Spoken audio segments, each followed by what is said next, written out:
আসসালামু আলাইকুম বন্ধুরা, কেমন আছেন সবাই? আশা করি সবাই ভালো আছেন। কিন্তু আমি ভালো নাই। যে কুলাঙ্কার দেখতেছেন, ও আমাদের কোরআন শরীফকে অনেক অবমাননা করছে। আসলে ওনাকে এখন নাটক সাজানো হচ্ছে যে ও নাকি পাগল, ও না এটা সেটা। আসলে পাগল হোক আর যাই হোক, কয়দিন পর পর হিন্দুরা আমাদের ধর্মকে নিয়ে অবমাননা করে, আমাদের কোরআনকে নিয়ে অবমাননা করে, আমাদের রাসূল সাল্লাল্লাহু আলাইহি সাল্লামকে নিয়ে অবমাননা করে।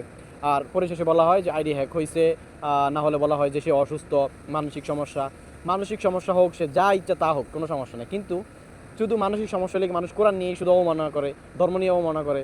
আর শুধু কোনো এই পর্যন্ত তো এখন পর্যন্ত কোনো মুসলমান তো ধর্ম নিয়ে, হিন্দুদের ধর্ম নিয়ে অবমাননা করে নাই, পাগল হয়ে বলে নাই, গীতা লাথি মেরা পালায় দেয় নাই, অন্য অন্য অন্য কিছু করে নাই, হিন্দুদেরকে নিয়ে কখনো কটূক্তি করে নাই। তাহলে শুধু কি পাগল কি হিন্দুরাই হয়? মুসলমানরা কখনো পাগল হয় না? আসলে এগুলো কেমন লজিক জানি না। আসলে যাই হোক, হিন্দুদের পিছনে হিন্দুদেরকে বাঁচানোর জন্য অনেক বড় বড় আমাদের দেখা যায় যে আমাদের এমপি মন্ত্রীরাও তাদেরকে হিন্দুদেরকে বাঁচানোর জন্য অনেক অনেক কথা বলে।